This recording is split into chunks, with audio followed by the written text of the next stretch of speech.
Welcome to the Ports and Shipping News from Visakhapatnam.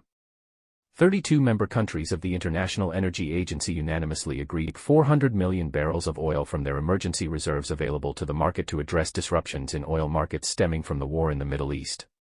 The decision to take emergency collective action was made following an extraordinary meeting of IEA member governments yesterday, convened by the IEA Executive Director to assess market conditions amid the conflict in the Middle East and consider the options to address supply disruptions. The oil market challenges we are facing are unprecedented in scale, therefore I am very glad that IEA member countries have responded with an emergency collective action of unprecedented size, said IEA Executive Director Fatih Birol. Oil markets are global, so the response to major disruptions needs to be global too.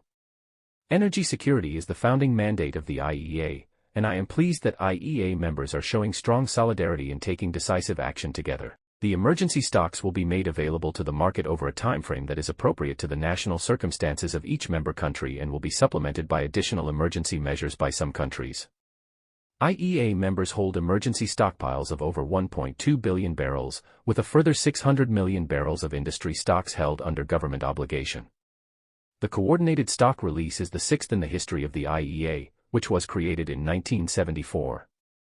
Previous collective actions were taken in 1991, 2005, 2011, and twice in 2022. The conflict in the Middle East that began on February 28, 2026 has impeded oil flows through the Strait of Hormuz, with export volumes of crude and refined products currently at less than 10% of pre-conflict levels. This is forcing operators across the region to shut in or curtail a substantial amount of production. An average of 20 million barrels per day of crude oil and oil products transited the Strait of Hormuz in 2025, or around 25% of the world's seaborne oil trade. Options for oil flows to bypass the Strait of Hormuz are limited. The IEA Secretariat will provide further details of how this collective action will be implemented in due course.